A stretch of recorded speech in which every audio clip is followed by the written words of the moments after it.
కృపలో క్షేమము నీచితివి, కృపకు పాత్రులుగా చేసితివి.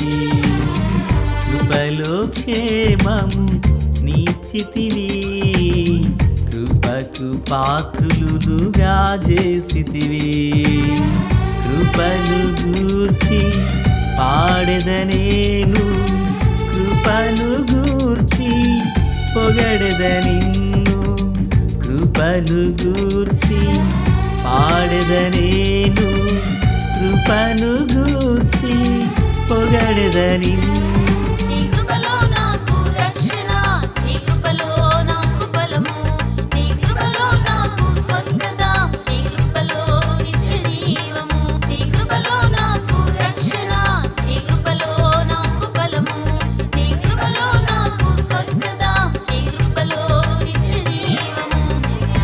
కృపలో క్షేమము నీచితివి, కృపకు పాత్రులుగా చేసితివి.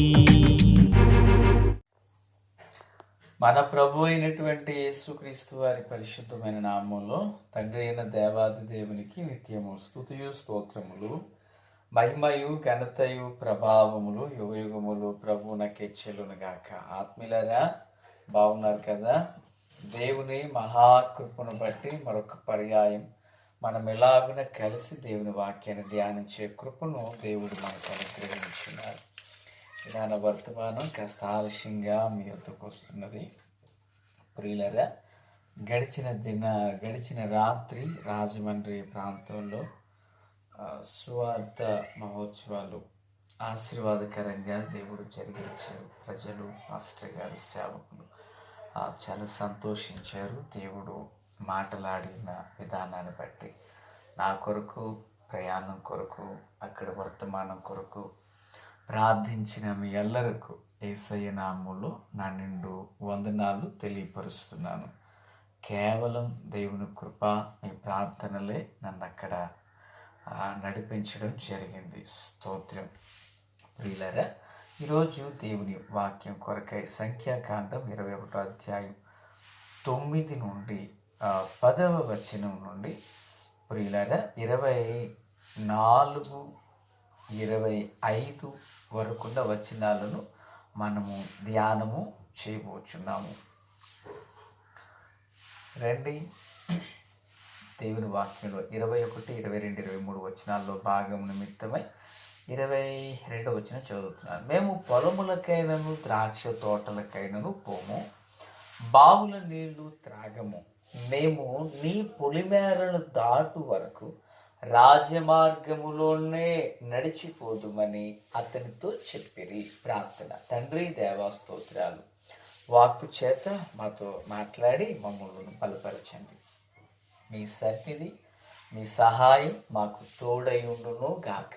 మేలు చేత నడిపించమని, మహిమ పొంది కార్యాలు సఫలపరచమని, మీ కృపా, కాపుదల, కనికరాలు విస్తరింప చేయండి. వాక్కు చేత మాతో మాట్లాడండి. యేసయ్య నామమున ఆమేన్. ఆత్మీయులారా, బాగున్నారు కదా? ఈ చదవబడినటువంటి వాక్యంలో ఇశ్రాయేలీలు ఇత్తడి సర్పము యొక్క సందర్భము ముగియగానే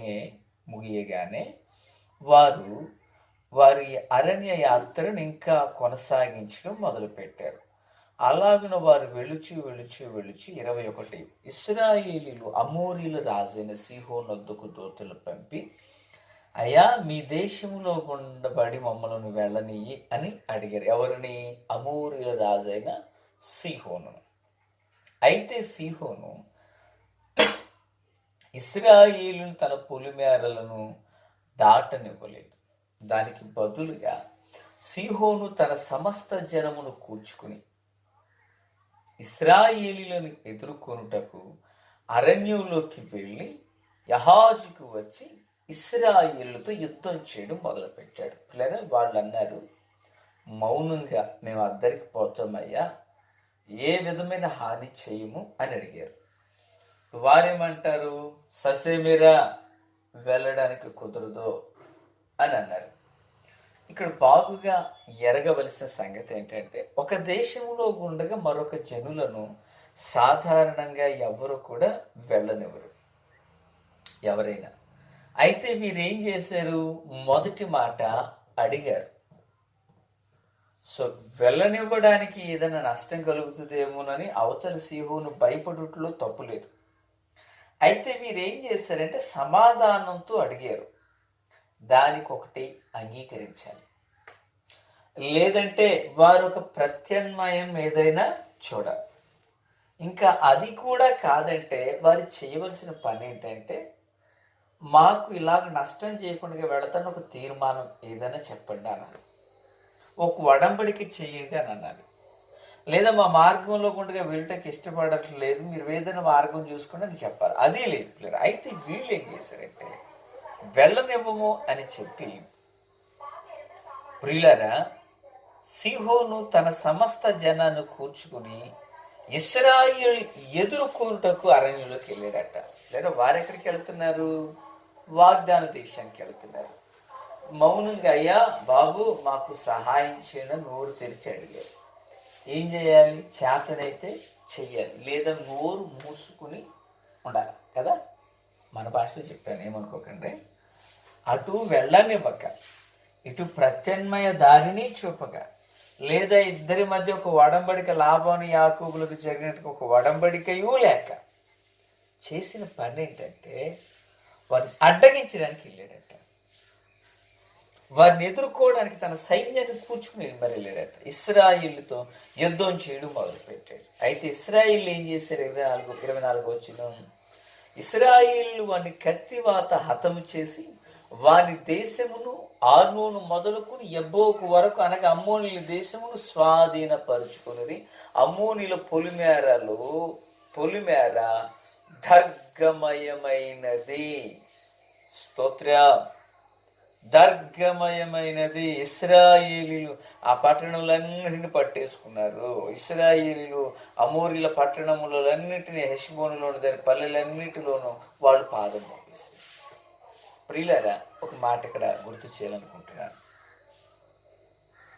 ప్రేమతో సమాధానంతో వెళ్ళిపోతామంటే దానికి అంగీకరించకుండా వారి మీద తిరుగుబాటు చేయడానికి వీళ్ళు ఇష్టపడ్డారు. మనం ఎప్పుడు గుర్తుపెట్టుకోవాలి, లోకములో ఉన్న వారందరికంటే మనలో ఉన్న దేవుడు గొప్ప దేవుడు. కీర్తనకాడు మాట అంటాడు, నీ సాత్వికము నన్ను గొప్ప చేసిన అంటాడు. సాత్వికంగా దీనులుగా అడిగారుగా, అప్పుడే గనక ఈ హెష్బోను రాజు సీహోను అనబడిన వాడు అవకాశం ఇస్తే అంత నష్టం జరగకపోనేమో. ఈనాడు కూడా అనేకుల జీవితాలు ఎలా ఉన్నాయంటే, దేవుని నమ్మిన బిడ్డలంటే కొందరు మహాచులకన. అయితే పిల్లరా, దేవుని బిడ్డలు దేవుడు ఎన్నడూ విడిచిపెట్టడన్న సంగతిని మనం గుర్తుపెట్టుకోవాలి. దేవుని కొరకు మనం సమాధానపడి, దేవుని కొరకు మనల్ని మనం తగ్గించుకుని ముందుకు సాగినప్పుడు ఆశ్చర్యకరుడైన మహాదేవుడు నిశ్చయంగా తన కార్యాన్ని జరిగిస్తారు. ఆమేన్. నిశ్చయంగా తన కార్యాన్ని జరిగిస్తారు. ఆయన ఎన్నడూ విడువడు, ఎన్నడూ ఎడబాయడు. సీహోను దగ్గర బలం ఉన్నది, సీహోను దగ్గర ఆయుధాలు ఉన్నాయి, సీహోను దగ్గర సైన్యం ఉంది.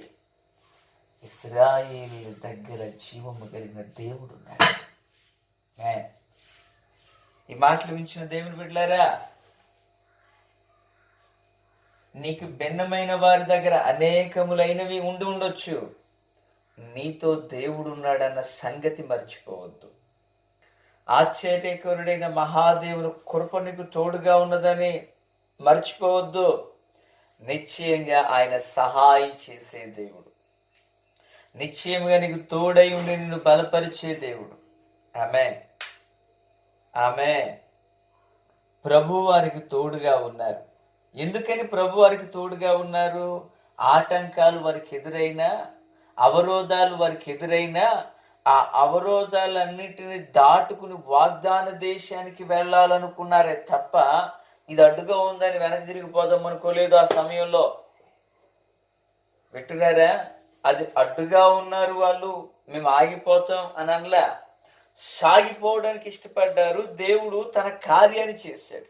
ఈరోజు దేవుని బిడ్డలుగా నీ జీవితంలో కూడా ప్రభు సహాయం చేయాలంటే, ప్రభు నీకు తోడుగా రావాలంటే విశ్వాస యాత్రలు ఆగిపోకు, లోకాన్ని చూసి ఆగిపోకు, సమస్యలు చూసి ఆగిపోకు, ఆర్థిక పరమైన ఇబ్బందులు చూసి భర్త మారలేదని, బిడ్డ మారలేదని, ఇంట్లో పరిస్థితులు బాగోలేదని విశ్వాసానికి, సాక్ష్య జీవితానికి, మందిరానికి దూరం కాకు. నువ్వు అడుగు ముందుకు వేయి, దేవుడు నిన్ను నడిపిస్తాడు. జయం అనేది వారి కొరకు దాచబడింది. ముందుకు వెళితే, వెనక్కి తిరిగితే అపజయం ఉంటుంది. యుద్ధానికి వెళుతున్న సైనికుడు లేదా తన సర్వ శరీరమును ఆయుధాలతో కప్పుకుంటాడంట. ఒక వెనపక్క భాగాన్ని మాత్రం ఖాళీ ఉంచుతాడు. ఎందుకో తెలుసా? యుద్ధానికి వెళుచినటువంటి సైనికుడు తన వీపుని శత్రువుకి ఎప్పుడు తిప్పాడు. ఒకవేళ తిప్పాడంటే చనిపోయినట్లకే. ఒక యుద్ధానికి వెళ్ళే సైనికుడు ఎలా ఉంటే, ఒక క్రైస్తవ జీవితం అనేది క్రీస్తులోకి వచ్చిన నాట మొదలుకొని క్రీస్తు యొక్క మహిమ స్వరూపం పరిపూర్ణతలోకి వెళ్ళేంత వరకు ప్రతిరోజు మనకి యుద్ధమే, ప్రతిరోజు పోరాటమే. ఈ పోరాటంలో వెనుదిరిగేవారుగా, వీపు చూపేవారుగా మనం ఉండకుందుము గాక.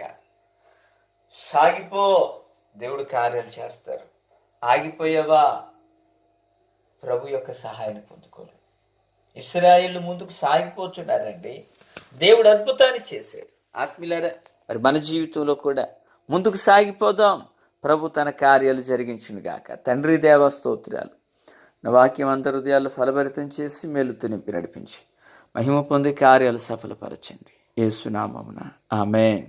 Praise the lord.